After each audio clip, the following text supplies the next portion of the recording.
Hello everyone, कैसे हैं आप लोग। आशा है अच्छे होंगे, स्वस्थ तंदुरुस्त और मस्त होंगे। तो आज हम लोग पढ़ेंगे क्लास 12 पोइट्री चैप्टर नंबर 2, जिनका नाम है सॉन्ग ऑफ माई सेल्फ। अगर आप इनकी अर्थ समझेंगे तो इसका अर्थ होता है सॉन्ग माने गीत, माई सेल्फ का मतलब होता है स्वयं का, अपने आप का, यानी अपने आप का गाया हुआ गीत, अपने बारे में बताया हुआ गीत, इसी को कहते हैं सॉन्ग ऑफ माई सेल्फ। ठीक है। इनके राइटर थे कौन? तो वाल्ट विटमैन। Volt Whitman. तो हमको करना क्या है, तो इस चैप्टर में हम लोग पहले लेखक परिचय पढ़ेंगे, फिर हम चैप्टर का एक एक पंक्ति का अर्थ बिल्कुल अपनी भाषा में पढ़ेंगे ताकि हमें पूर्णतः याद रहे।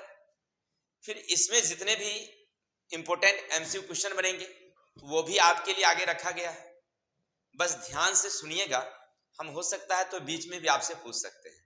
ठीक, चलते हैं तो लेखक परिचय की तरफ। पहले कि लेखक साहब कौन थे, कहां थे। अब पहले तो मैं उनको बता दूं आप लोगों को कि यही हमारे विटमैन साहब हैं। तस्वीर दिखाई पड़ रही होगी, यही विटमैन साहब हैं। ठीक, अब उन्होंने क्या क्या लिखा है, क्या क्या बात, थोड़ा सा समझते हैं उनके बारे में।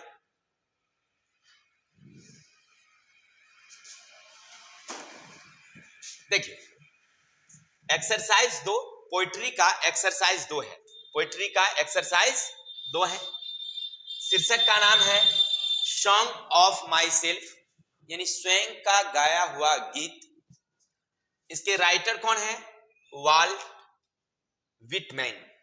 अब यहां से एक ऑब्जेक्टिव क्वेश्चन बनता है, who is the writer of song of myself, यानी सॉन्ग ऑफ माई सेल्फ के लेखक कौन है या कवि कौन है। Who is the poet of song of myself, तो क्या लिखेंगे? Walt Whitman. कोई दिक्कत? अगर आपसे अगर कोई ये पूछ दे, तो अगर इतना आप जानते हैं तो तनिक ये हमको बताइए कि वाल्ट विटमैन साहब का जन्म कब हुआ था। तो वाल्ट विटमैन साहब का जन्म 31 मई 1819 ईस्वी। कब? 31 मई 1819, यानी 31 मई 1890। Any doubt? आप समझ गए कि उनका जन्म हुआ था कब? तो 1819 ईस्वी में। अगर पूछ दे आपसे कि भैया बताइए उनका डेथ कब हुआ, तो याद रखेंगे 26 मार्च 1892 ईस्वी को। क्लियर? कब हुआ? 26 मार्च 1892, जन्म 1819। अब इनके फेमस वर्क कौन कौन है, माने इन्होंने कौन कौन सा काम किया है, यानी इनकी जो रचना है, रचना जिन्होंने लिखा है वो कौन है? द लिव्स ऑफ ग्रास, जो 1855 में प्रकाशित हुई। ड्रम टैप्स, जो 1866 में प्रकाशित हुई। ओ कैप्टन माय कैप्टन इत्यादि इनकी प्रमुख रचनाएं हैं। अब आपसे परीक्षा में ये भी पूछेगा कि लिव ऑफ ग्रास के राइटर कौन है, लिव ऑफ ग्रास के लेखक कौन है, तो याद रखेंगे वाल्ट विटमैन साहब। आपसे ये भी पूछ सकता है ड्रम ट्रैप के लेखक कौन है, तो विटमैन साहब। यहां तक समझ गए? चलते हैं आगे। अगर आपसे पूछ दे कि अब बताइए कि सॉन्ग ऑफ माई सेल्फ किस टाइप की कहानी है, किस टाइप की कविता है, तो याद रखेंगे पीपुल सॉन्ग है, यानी कि लोगों की प्रेरणा जगाने वाले गीत हैं। लोगों द्वारा जो गीत गाई जाती है अपने जीवन के बारे में, वही गीत है पीपुल सॉन्ग। उसको क्या बोलेंगे हम लोग? People song. आगे थीम, यानी इससे हमको क्या सीख मिलती है, द आइडिया ऑफ सेल्फ, यानी स्वयं से बात करने की बात हमें सीख मिलती है। चलिए इतनी बात समझ गए। थोड़ा सा और लेखक के बारे में थोड़ा सा और चलेंगे, धैर्य बनाइए। देखिए कहते हैं अवार्ड। अब देखिए अवार्ड का मतलब होता है पुरस्कार। जब उन्होंने कोई अच्छी काम किया है तभी तो आज हमारे सामने में उपस्थित है, उनके बारे में ना जानने का मौका मिला है। वो रहने के अमेरिका के हैं, लेकिन हमें मिलता है उनके बारे में पढ़ने के लिए। इसका मतलब है कि उन्होंने कुछ अच्छी रचनाएं, अच्छी काम किया है, तो उन्हीं पर तो जो अच्छे काम करते हैं उन्हीं के बारे में तो पढ़ने का मौका मिलता है, और न तो खराब कोई काम करता है तभी तो मिलता है। क्या? देखिए अच्छा जो काम करता है उसी के बारे में मिलता है, और जो बिल्कुल खराब करता है उसी के बारे में पढ़ने का मौका। बीच बिछा वाला का कोनो वैल्यू नहीं है, है कि नहीं? परिवार में भी बड़का बेटा का ज्यादा वैल्यू होता है, छोटका का बीच बिचाएगा तो कोई वैल्यू नहीं है, कोई काम का नहीं होता वो, ठीक है? बड़का को पूरा अधिकार मिलता है, छोटका को पूरा दुलार मिलता है, अब बीच बिचाहा वाला का कोई वैल्यू नहीं, बेकार हो। चलिए आई किताब की ओर, तो हमको ना दुलार करना है ना। चलिए तो अवार्ड कौन सा मिला हमको? तो golden kite award. Golden kite award किसके कारण?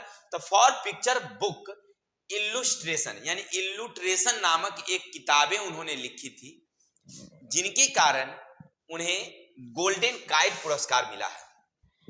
हो गया? तो अभी तक आपने समझा कि राइटर कौन? तो राइटर हैं वाल्ट विटमैन साहब। उनका जन्म तो 31 मई 1819, मृत्यु 26 मार्च 1892। इनकी प्रमुख रचनाएं leaves of grass, drum taps, O captain my captain, किस प्रकार की कहानी मतलब रचना है, कविता है, पीपुल सॉन्ग है, और इनके प्रमुख अवार्ड चलते हैं। अब थोड़ा सा हम लोग लेखक के बारे में, उनकी जीवनी की थोड़ी सी और रचना हम लोग पढ़ते हैं। He was a very poor and worked as the carpenter before he has 12 years old. Old का मतलब होता है बूढ़ा, लेकिन यहाँ बूढ़ा नहीं, ओल्ड का मतलब हुआ कि 12 वर्ष के जब थे तब, है ना? लिखेंगे, देखिए क्या कह रहे हैं। He was a very poor, वो बहुत गरीब थे। कौन? वाल्ट विटमैन साहब की जो पारिवारिक इकोनॉमी कंडीशन था, पारिवारिक स्थिति था, बहुत ही दयनीय थी। मात्र 12 वर्ष के उम्र में ही वर्क काम किए एज ए कारपेंटर, बढ़ई का, नहीं लकड़ी को छीलने वाला होता है, जैसे आप लोग देखे होंगे बेंच डेस्क कुर्सी, तो वो जो बनाने वाले जो मिस्त्री होते हैं ना, तो उसको कहते हैं हम लोग कौन सी? कारपेंटर कहते हैं, बढ़ई कहते हैं। तो बढ़ई का जो है वो काम करते थे बिफोर 12 ईयर्स, 12 वर्ष से ही। उन्होंने 12 वर्ष की अवस्था में ही उन्होंने काम शुरू कर दिया था कारपेंटर का, गरीबी के कारण। लेटर देन वर्केड ए प्रिंटर, टीचर, एडिटर। देखिए बाद में उन्होंने वर्केड काम किया, किसके रूप में? तो एक प्रिंटर के रूप में, माने छापने वाले के रूप में, टीचर के रूप में, शिक्षक के रूप में, और संपादक के रूप में उन्होंने काम किया। यानी कि पहले तो कारपेंटर रहे, फिर बाद में उन्होंने दूसरे दूसरे कामों में, कई कामों में अपने हाथ योगदान दिया। कहीं छपाई खाना में रह गए, वहां कुछ दिन काम किए, फिर कुछ दिन पढ़ाने का काम किए, पढ़ाने लगे, फिर एडिटर संपादन का काम किए। बहुत अच्छी बात। अब आगे है, he served army hospital during the civil war. जब सिविल वार का मतलब होता है गृह युद्ध, जब गृह युद्ध चल रही थी देश में, जब गृह युद्ध चल रही थी, तो उस समय एक हॉस्पिटल में उन्होंने मुफ्त में, ही सर्व आर्मी हॉस्पिटल, उन्होंने आर्मी हॉस्पिटल में काम भी किया था। कब? सिविल वार के समय, गृह युद्ध के समय में, ठीक है। He was an American poet, कहां के रहने वाले थे वे? अमेरिका के कवि थे, एसियस्ट निबंधकार थे, जर्नलिस्ट यानी कि अच्छे पत्रकार थे, और ह्यूमनिस्ट मानवतावादी थे। यानी एक अच्छे कवि, अच्छे निबंधकार, अच्छे पत्रकार, पत्रकार समझ रहे हैं ना, जो समाचार पत्र छपते हैं उसमें जो न्यूज देने वाले लोग होते हैं, उनका भी काम करते थे, और एक मानवतावादी थे, मानव का विकास, मानव कैसे आगे बढ़ेगा, इस विचार के लोग थे ये। क्लियर? आगे थोड़ा सा देखते हैं इनके बारे में और क्या लिखा हुआ है। हाँ, एक लाइन और है इनके बारे में, चलते हैं। लिखा हुआ है, he always write in free verse, so he called as the father of free verse। यानी ये हमेशा जो है ना फ्री वर्स लिखते हैं। वर्स का मतलब होता है गद्य, यानी स्वतंत्र गद्य लिखते थे। तो स्वतंत्र गद्य लिखने के कारण इन्हें कहा जाता है फ्री वर्स, यानी स्वतंत्र गद्य के पिता कहे जाते हैं। अमेरिका में स्वतंत्र गद्य के पिता किन्हें कहा जाता है? तो वाल्ट विटमैन साहब। फिर यहां से एक ऑब्जेक्टिव बनेगा, आपसे पूछा जाए who was the free verse fathers, यानी फ्री वर्स के पिता कौन है? तो लिखेंगे वाल्ट विटमैन साहब। कौन है? वाल्ट विटमैन साहब।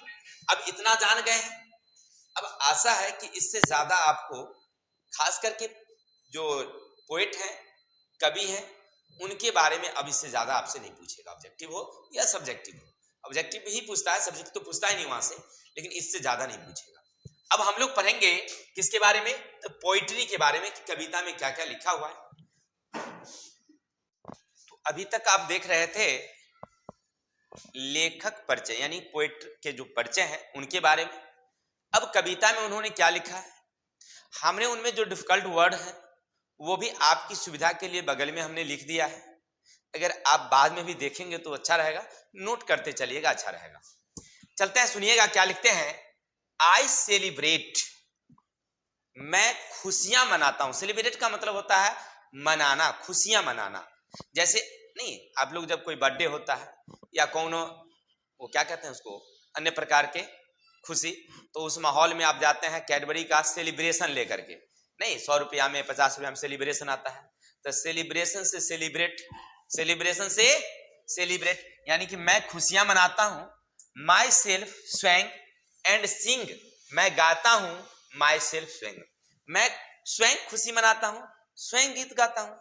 हमारे जो राइटर है ना, जो हमारे वाल्ट विटमैन साहब हैं, वो कहते हैं कि मैं स्वयं को खुशी मनाता हूं, स्वयं को गीत गाता हूं।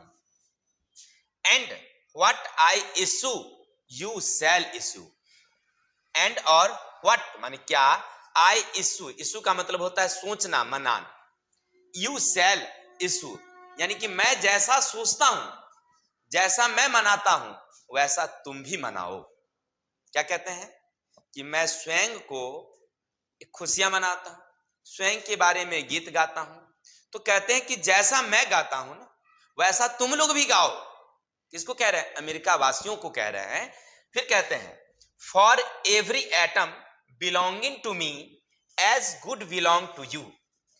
फॉर माने के लिए, एवरी माने प्रत्येक, एटम माने होता है कण। ऐसे परमाणु वहां पर होगा, लेकिन परमाणु ना बोल के बोलेंगे हम लोग कण। कण बिलोंगिंग माने बना हुआ है, टू मी मैं, यानी कि मैं जिस कण से बना हुआ हूं, जिस चीज से मेरा शरीर बना हुआ है, तुम्हारा शरीर भी उसी चीज से बना हुआ है। क्योंकि हम लोग अमेरिका में हैं, तो अमेरिका में जिस तथ्य से हमारी शरीर बनी है, वही तथ्य से आपका भी शरीर बना हुआ है। ये कौन कह रहे हैं? वाल्ट विटमैन साहब अमेरिका वासियों से कह रहे हैं। तो आपने अभी तक 3 पंक्तियों का अर्थ समझा। क्या समझा? कि मैं अपने आप को खुशियां मनाता हूं, मैं अपने आप को गीत गाता हूं। फिर कहते हैं दूसरा लाइन में कि जैसा मैं गाता हूं वैसा तुम भी गाओ। फिर कहते हैं तीसरा लाइन में कि जैसे हमारा शरीर जिस कण से बना हुआ है, ठीक उसी तरह से आपका भी कण, आपका शरीर भी उसी कण से बना हुआ है। ऐसा है। ये 3 पंक्ति आप अच्छी तरह से बखूबी समझ गए होंगे। चलते हैं आगे।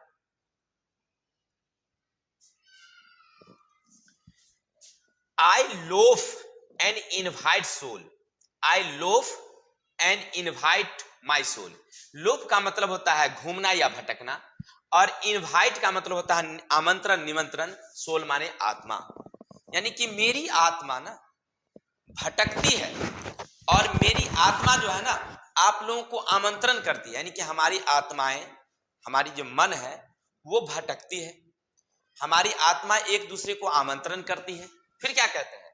आई लीन एंड लोफ माई रीज, मैं आई लीन मैं आराम करता हूं, एंड लोफ, लोफ का मतलब भटकता हूं, माई ईज माने आराम से। मैं आराम से, आराम से मतलब कि मैं एकदम बिल्कुल शांति मूड में, बिल्कुल आसान शब्दों में मैं क्या करता हूं, चारों तरफ मेरी मन जो है ना वो भटकते रहती है। फिर क्या कहते हैं सुनिएगा। पहला उन्होंने क्या कहा कि जैसा हमारा शरीर है वैसा ही तुम्हारा शरीर है। फिर कहते हैं कि जैसे आई लोफ इनवाइट सोल, मेरी आत्मा भटकती है, मैं सबको आमंत्रण करता हूं, मैंने सब लोगों को बतलाता हूं कि जैसे हमारी, मैं आराम से घूमता हूं, observing spear of summer grass. Summer grass का मतलब होता है ग्रीष्म की घासें, स्पीयर का मतलब होता है नोकदार। कहते हैं कि जैसे मैं जब भटकता हूं, जब मैं घूमता हूं, समर ग्रीष्म ऋतु की जो सूखी हुई घास है उसकी एक एक कण एकदम बिल्कुल भाले जैसी होता है, नोकदार होती है। जब मैं उसको सहलाता हूं, उस पर चलता हूं, जैसा मैं फीलिंग महसूस करता हूं, तुम लोग भी घूमो, टहलो और ऐसा महसूस करो। कौन कह रहे हैं? वाल्ट विटमैन साहब अमेरिका वासियों से कह रहे हैं। फिर आगे क्या कहते हैं सुनिएगा। My tongue every atom of my blood, my tongue यानी मेरी जीभ, एवरी एटम माने प्रत्येक कण, ऑफ माई ब्लड मेरे खून का, मेरे जीव का, मेरे खून का एक एक कण, एक एक कतरा, फार फ्रॉम हिज स्वाइल यानी इस देश की मिट्टी के लिए बना है। यानी हमारी जो शरीर का एक एक खून है, एक एक खून का कतरा समझिए, बूंद समझिए, मेरी एक एक जुबान है, मैं जो भी बोलूंगा देश के लिए बोलूंगा, जो भी करूंगा देश के लिए करूंगा। वही कह रहे हैं यहां पर, माई tongue every atom my blood, मेरी एक एक खून का कण, मेरी एक एक जुबान फॉर्मेड फ्रॉम हिज सॉइल, इस मृदा के लिए है। किसके लिए? अमेरिका के लिए, देश के लिए।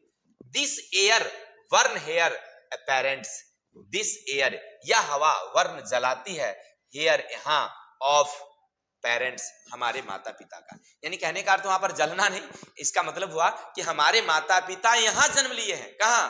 अमेरिका में जन्म लिए हैं। तो जब अमेरिका में हमारे माता पिता जन्म लिए हैं, तो हम भी जन्म लिए अमेरिका में, तो देश के लिए तो हमें तो थोड़ा सा कर्तव्य बनता है ना, मर मिटना। मर मिटना का मतलब होता है देश के लिए काम करना। Born here from parents the same, same का मतलब होता है कि मेरे दादाजी परदादाजी, वहां पर कहने का अर्थ है कि मेरे दादा परदादा जो भी था ना, उस सारे लोग यहीं जन्म लिए हैं। मेरे दादा परदादा जो लोग थे वो भी सब कहां जन्म लिए हैं? अमेरिका में लिए हैं। तो फिर अमेरिका के लिए हमारी एक एक ब्लड, एक एक खून, एक एक जुआ, किसके लिए? अमेरिका के लिए। And their parents the same, तो फिर तुम्हारे दादाजी भी तो वही बात है, तुम्हारे पिताजी भी तो वही थे, बिल्कुल सब लोग यहीं जन्म लिए हैं। जब सब लोग यहीं जन्म लिए, तो जैसे मैं सोचता हूं, मैं जैसे देश के लिए रहता हूं, वैसे आप भी देश के लिए क्या होइए, बोलिए, आपका एक एक कण देश के लिए होना चाहिए। ठीक है, चलिए आगे चलते हैं। फिर क्या कहते हैं सुनिएगा, I now thirty 7 year old, I माने मैं, नाउ माने अब, 37, 37 का मतलब होता है 30 माने 30 और 7 माने 7, 37 वर्ष, ईयर ओल्ड माने मैं 37 वर्ष का हूं। अभी मैं कितना वर्ष का हूं? यानी कि जब हमारे वाल्ट व्हिटमैन साहब ने लिखा था जब कविता, तो उनकी उम्र उस समय 37 वर्ष की थी। तो वो कहते हैं कि मैं 37 वर्ष का हूं अभी, इन परफेक्ट हेल्थ बीइंग, लेकिन बिल्कुल मैं स्वस्थ हूं, बिल्कुल स्वस्थ, हमें कोई तरह की कोई कठिनाइयां नहीं है। Hopping is not till death, और मैं ऐसा आशा करता हूं कि जब तक मेरी मृत्यु होगी तब तक बिल्कुल ऐसा ही रहेगा, कुछ भी नहीं होगा हमारे साथ, ऐसा वो आशा करते हैं। फिर उन्होंने क्या कहा सुनिएगा, कहते हैं कि मैं अभी 37 वर्ष का हूं और मेरी परफेक्ट हेल्थ बीइंग, मैंने बिल्कुल सही काम शुरू किया है और आशा है कि जब तक मेरी मृत्यु होगी तब तक भी हम ऐसे ही रहेंगे, हमें कोई दिक्कत नहीं होगा। कौन कह रहे हैं? ये वाल्ट व्हिटमैन साहब कह रहे हैं। अब आगे क्या कहते हैं सुनिएगा,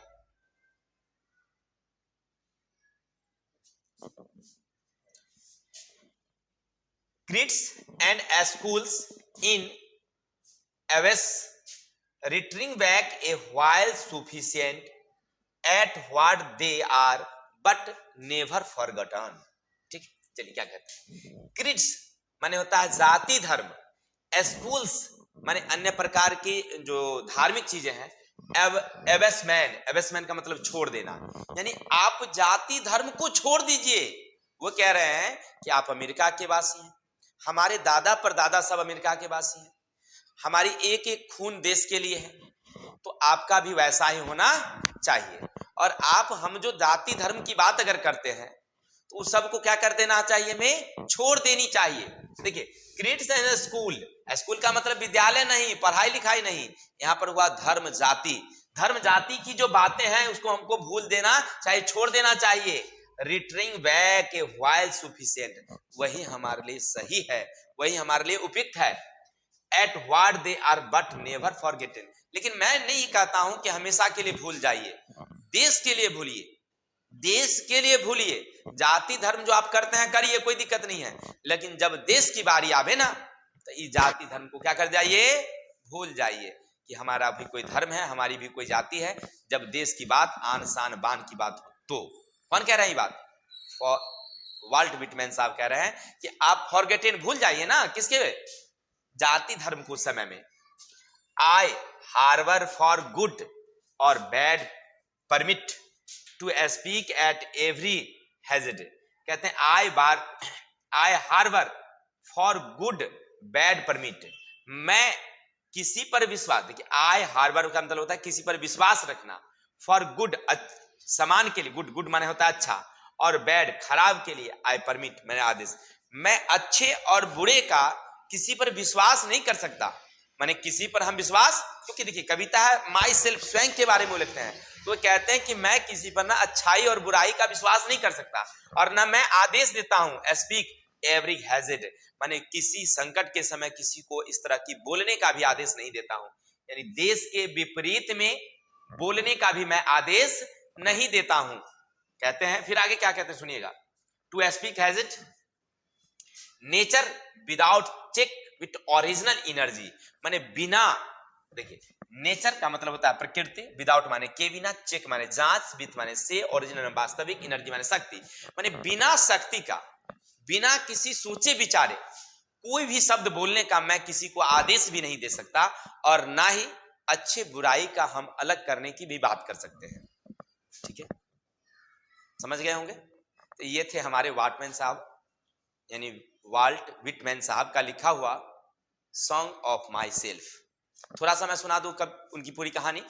उन्होंने क्या लिखा कि मैं स्वयं को गाता हूं, स्वयं को खुशियां मनाता हूं, तो जैसा मैं करता हूं ना वैसे तुम लोग भी करो, वैसी खुशियां मनाओ।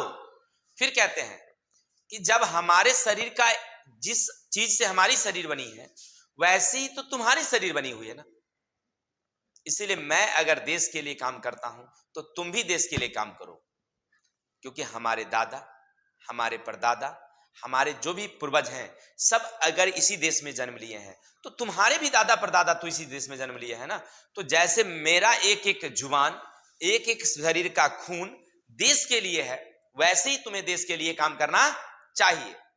फिर कहते हैं कि मैं ये नहीं कहता हूं कि तुम अपनी जाति और धर्म को भूल जाओ, लेकिन जब देश की बारी आवे, देश के काम की बात आवे, तो उस समय देश के लिए अपनी जाति अपनी धर्म को भूलो, देश के लिए अपनी जाति धर्म को भूलो, और यही हमारे लिए अच्छा है। कौन अच्छा है कौन बुरा है मैं इसका निर्णय नहीं ले सकता, मैं इसका निर्णय नहीं ले सकता, और अपनी वास्तविक शक्ति का उपयोग करिए देश के लिए, यानी आप में जो प्रकृति ने दिया है नेचर, उसका उपयोग वास्तविक रूप से किसी के लिए करिए, देश के लिए करिए। यानी अपने अमेरिका देश वासियों में उत्साह जगाने, देश के प्रति प्रेम जगाने के प्रति जो वाल्ट विटमैन साहब ने एक कविता लिखा जिसका नाम था सॉन्ग ऑफ माई सेल्फ। ठीक, बहुत अच्छा। अब चलेंगे यहां से कुछ आपके लिए ऑब्जेक्टिव क्वेश्चन हमने रखा है।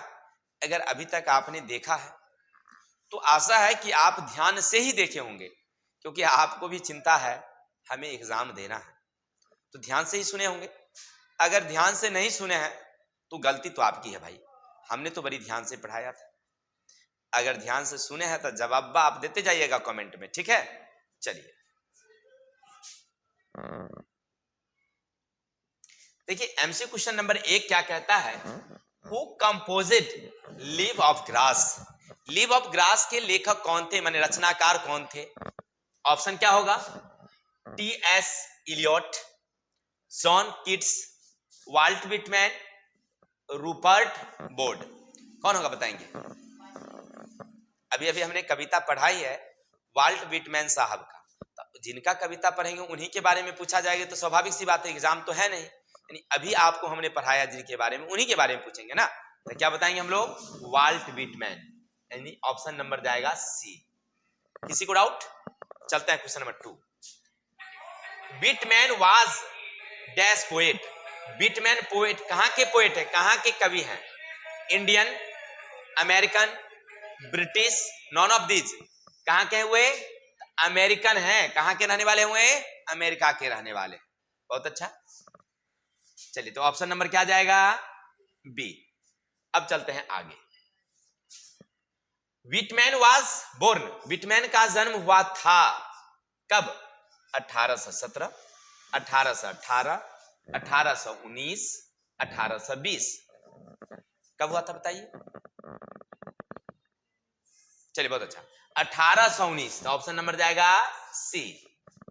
Walt Whitman has written the poem, यानी वाल्ट विटमैन साहब ने कौन सी कविता लिखी है, an if it the shoulders, song of myself, fire hammer. चलिए ऑप्शन होगा C number, song of myself. बहुत अच्छा। वाल्ट विटमैन से आपका कौन सा गीत? Song of myself. बहुत अच्छा। आगे हैं, Walt Whitman is dash year. जब कविता उन्होंने लिखा तो कितने साल के थे वो कविता के अनुरूप? तो कितने साल का था ये तो हमको नहीं मालूम है। अगर आप लोग कविता पढ़े हैं तो एक जगह है इसका लिखा हुआ, तो आप ऑप्शन में मारेंगे ए बी सी डी या 37, 36, 35 क्या होगा वो आप बता देंगे हमें भाई, ठीक है ना। तो आज के लिए इतने ही, कल मिलते हैं नेक्स्ट वीडियो के साथ। तब तक के लिए जय हिंद, जय भारत। आशा है अच्छा लगा होगा। अगर ऐसा अच्छा लगा है तो हमारी चैनल को समझिए ना, बाकी कल